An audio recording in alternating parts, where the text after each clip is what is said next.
The trail that we are going to watch now is very interesting, although a little bit long trail. Well, I think it's worth having a look at. It corresponds to an evaluation, level 2 evaluation within the Dreamcan evaluation system that I created together with Ernest. And this level requires a trail that is like between 300 and 500 meters long. In that case, we made it on the short side, like 350 meters long. And it has to be between 3 and 6 hour old trail. So yeah, we laid it in before lunch, and we did it like at 6 p.m. more or less. It's completely urban and full of distractions, as you will be able to see. What I like about this trail, and I wanted to share it with you, is the way that the handler is working during the trail. Because in a blind trail, or in a real case, when you don't have any kind of information, you just have to rely on your dog. The only thing you can do is watch your dog and move according to what the dog is doing. So, as we always say in the Kocher method, we say dance with the dog. And in this case, you will be able to see how when the dog gives a negative, meaning that the dog is telling us that there is no scent in front of the dog, maybe with a head up or with a half moon, you will see this kind of negative indications. The handler moves back. And the idea is that when you don't have scent, because the dog has told you the scent ends, there is no more scent here, we have to go back because we were coming on scent. So in order to get back to the trail, we have to go back and see if the dog can recover the trail. Okay, so just think about this, because the only information the handler has is the dog. So he has to trust the dog and honor what the dog says. If the dog says there is no scent, okay, let's go back. Okay, and you will see this very clearly in that case. And you will see how demanding this trail is for the dog. The dog will be panting, and with, because it's going to be a difficult one, not because maybe of the length, but because of all the distractions. And because it was also a very hot day in the summer, in August, in the Pyrenees. So it was pretty challenging. But it was nice that the handler was always calm. He was a nervous wreck, he told me afterwards, but he looks calm. He lets the dog work. He doesn't put any pressure on the dog, just follows what the dog is doing. There is a moment when the dog stops a little bit, like about almost to give up, and he encourages the dog to continue. And thankfully he did that, because the dog picked up the trail again. But you will see how it's not always as easy as it seems. It's challenging, it's difficult. Mantrailing has this beautiful aspect of it, of reading your dog, trusting your dog. And I think this is a nice example of it. So, especially taking into account that it's a very young dog. It's not 2 years and a half yet. I think it's 3 years and 3 months, 4 months old. So there is a lot of training to do, of course, but I think we are on the right track. So I hope you enjoy it, and I leave it to you. So before we start, we go to the starting point. We give the handler the scent article in a double plastic bag, the type of the Ziploc type of plastic bag. So the scent article is well preserved in the inner plastic bag. The handler goes to the starting point. We don't give him the exact starting point, because in level 2, what we have to give the handler is only the general area. So the trail, he knows it starts somewhere over here, and he has to decide where to drop the scent article. Because the way we train our dogs is we drop the scent article and the harness, like this handler did, Aleix, like he did, in the point that we want to start the job. So the dog knows, because we train this way, that where the scent article and the harness are is the central point of this inventory circle that he's gonna do to check if he or she can find the trail and then follow it. So they started now circling around. This is a circle where the handler has to pay attention to the dog, like Aleix is doing right now.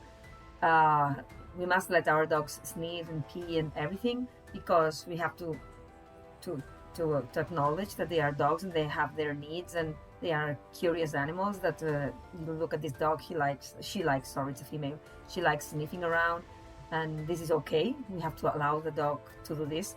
because not only the dog is able to satisfy his or her needs to sniff around, but also if we allow the dog to sniff now, then we can ask the dog to work afterwards. So, and experience teaches us that if we don't let the dog go somewhere to sniff in the inventory circle, it's possible that the dog wants to go when we give them to start, and then we will have to correct the dog, which is we don't want to do this. We don't want to correct constantly our dogs. So we let the dog sniff, and then we, by training and teaching the dog, we teach them. You've been able to do it before. Now you have to focus more on the job. Okay, so right when the dog starts, we don't let the dog pee or poo or sniff around, etc. And you see that the dog is right now finishing the inventory circle, and the dog is peeing, because she knows that then she will have to focus. It's not that one, I mean, if one dog pees or in a trail, I mean, it's okay for me. It's not a big deal, because maybe it's a stress relief pee, you know. So I have to accept that. But the dog knows that she needs to be focused when working. So she peed in the end of the scent inventory circle, you know. This is the great thing about doing always things with consistency. Now the handler is harnessing the dog, and we present the scent article twice to the dog. You have seen this. It's just something that we do. It's not compulsory to do it, of course. So now what the handler has to do in a case like this, it's a completely blind trail for him, of course. It's let the dog start, give the dog all the leash, and move a little bit around until the dog commits to one direction. Here the dog has given a negative, so the dog is checking the area. She's not fully committed to the trail yet. So the handler is just watching the dog and observing. And now the dog is picking up scent and she's starting to go. You will see how the dog is more committed, and the handler is going faster, is walking faster. Remember that this is like a 5-hour-old trail that we laid before lunch, and now it's like 6 p.m. So it's in the middle of the day in the summer. So the dog is gonna have to make quite a big effort to follow the scent, and you will see that it's gonna take her a big effort to do it. So what do we have to do when when we don't know the trail, the handler doesn't know the trail? Anytime the dog gives us a negative, it's telling us that there is no scent in front of the dog, we have to go back. And you will see that in this video. I would like you to watch the handler, how he works, because you will see he's extremely careful. He's not pulling the dog or pushing the dog. He's just reacting to what the dog is doing. Now the dog is gonna check this intersection. In this intersection, the trail continued straight ahead, so the dog will have to close this area, but the dog needs to check this area. You will see it's a very open area with these stairs. You will see how the dog will check everything and give the negatives. You see the negatives? So what does the handler do? Go back. And if the dog wants to go check this area, they go, because the handler doesn't know, so he has to trust the dog. Wait until the dog, you see, gives a half moon close, telling there is no scent there. So okay, we go back. And the handler, in the meantime, needs to keep in his mental map what is the dog doing, because he needs to remember, because he's on his own. This is an evaluation, nobody's going to help the handler, so he needs to remember that. So, as I told you, the trail goes this way, but I don't know, I think the dog was distracted by this man, you see, and she loses a little bit focus, so she comes back. So she will need to check that area again.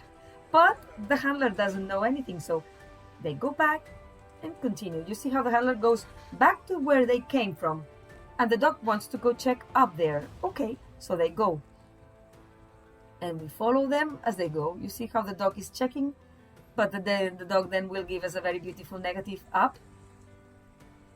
Of course, when we train, we don't let the dogs go out of scent so far, you know, when we are training. But here it's an evaluation, it's like a real case, so we don't know, we have to trust the dog and just wait for the negatives.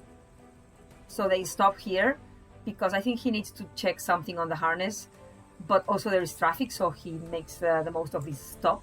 You know that we have a trained stop. The dog knows it's a temporary stop, it's not a correction or anything, and then they continue working.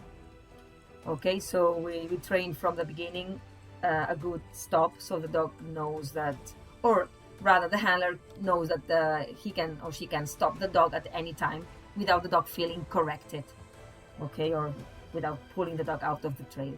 So here the dog stops again. The dog, she's confused. Look, she looks really confused. She's tired. It's a difficult trail because it's 5 hours old. And there's a lot of people, as you can see, a lot of traffic because it's holidays. It's a holiday resort, so it's full of people. So she goes back again. She will check the same intersection, but you will see how now she immediately she doesn't need to go further away because she has already checked. So she says, okay, no, I have already checked this. Comes back again. So the handler goes back again. And afterwards, he told me that he was really a little bit confused also by what the dog was doing. Is he was starting to be a little bit desperate because you see the dog here is really panting because of the effort. Because the dog has not been running like 10 kilometer race, but the dog is really tired. He keeps moving. The handler keeps moving.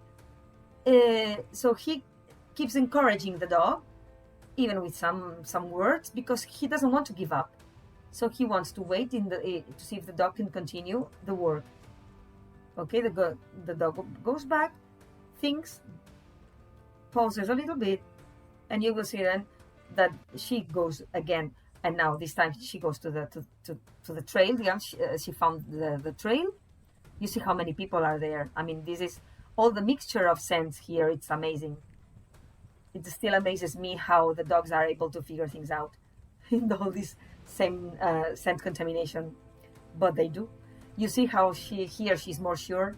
She was like stuck in the intersection, but when they were able to overcome that intersection, the dog was again 100% sure of the direction of the trail. Yeah, beautiful negative here. You see how she sometimes puts the nose on the ground. Sometimes she doesn't. She doesn't need to. We have all this. We give the dogs flexibility. We never force a dog to follow the scent with the nose on the ground. It's up to them to do it the way they want to do it, or the way they feel more comfortable, let's say. Okay, this is another negative, you see. And now in this intersection, the trail goes to the right.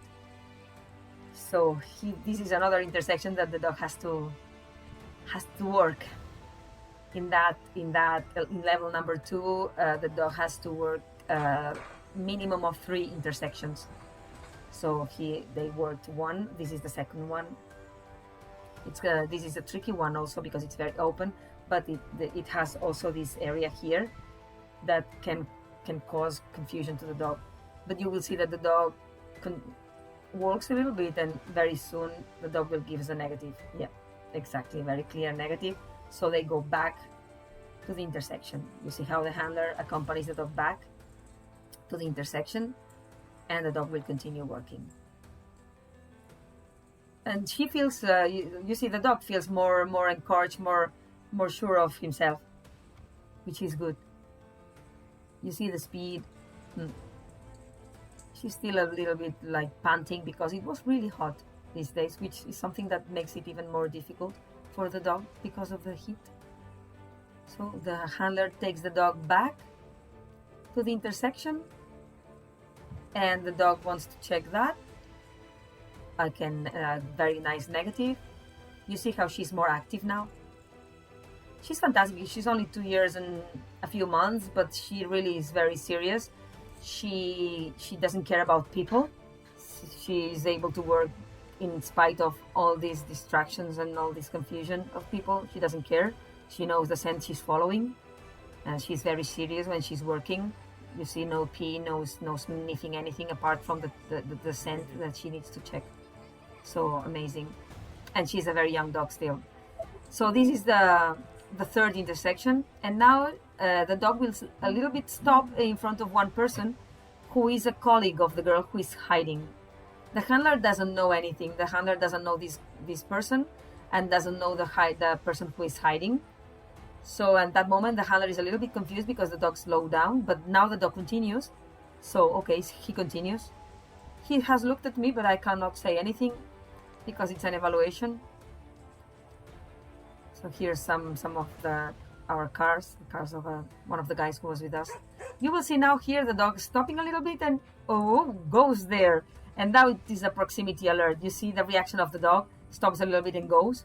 And here you can find, yes, the runner waiting for the dog. And I was celebrating with Aleix. I was really, really happy for this team. So yeah, they did a very, very good job. It was a difficult exercise. This is level 2 of the evaluation, the Dreamcan evaluation system, but I'm very happy for them. So, and I hope you enjoyed it. It was a really, really nice work. The handler was calm all the time, was just constantly following his dog. So it was fantastic. And I hope you